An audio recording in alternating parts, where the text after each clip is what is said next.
त्या सरांनी ते केलं लगेच डोकं दुखायचं राहून गेले चक्कर पहिली चक्कर म्हणजे खूप यायची असं मानकीने तुम्ही काळजी करू नका. मी संभाजीनगरहून येतो. आज 14 दिवस यूट्यूबवर पाहिलं 12 महिने झाले त्याचा फोन केला फेब्रुवारीच्या नंतर या 2 महिने मिटिंग केलं. त्याच्यानंतर आता मला पण फरक पडला तेच दुख नाही माझं तर ती बरोबर आज त्यांची भेट झाली आणि बंधू आहे मी म्हणून माणूस कोण दिसत मी दररोज व्हिडिओ दररोज लाईक करतो दररोज म्हणतो परमेश्वरच माझ्या मावशीला सुद्धा घेऊन येईल. बाकी पहिले माझ्याकडे यायच्या आधी चक्कर पहिली कशी यायची आता काय आता काहीच नाही खरंच ना 2 दिवसापूर्वी आले मला चक्कर अचानक बाहेर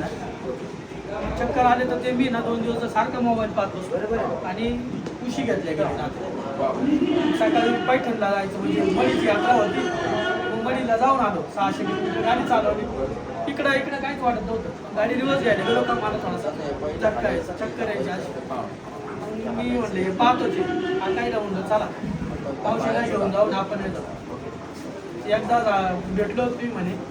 परत 1 वाजता करा तुम्हाला डायरेक्ट गुणच पडत कृपयाने खरंच गुण काय ना एवढंच राहिलं इथंच दुखतं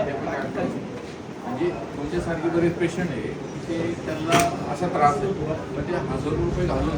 रिपोर्ट वगैरे वेगळे काढून काही नाही रिपोर्ट काहीच नाही काढलं डायरेक्ट मावशी पण आहे मावशीला आणले तिचे फक्त आणलं काय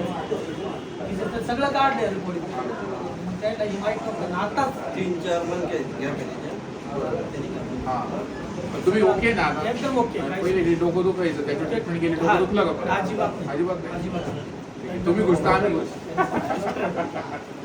चालेल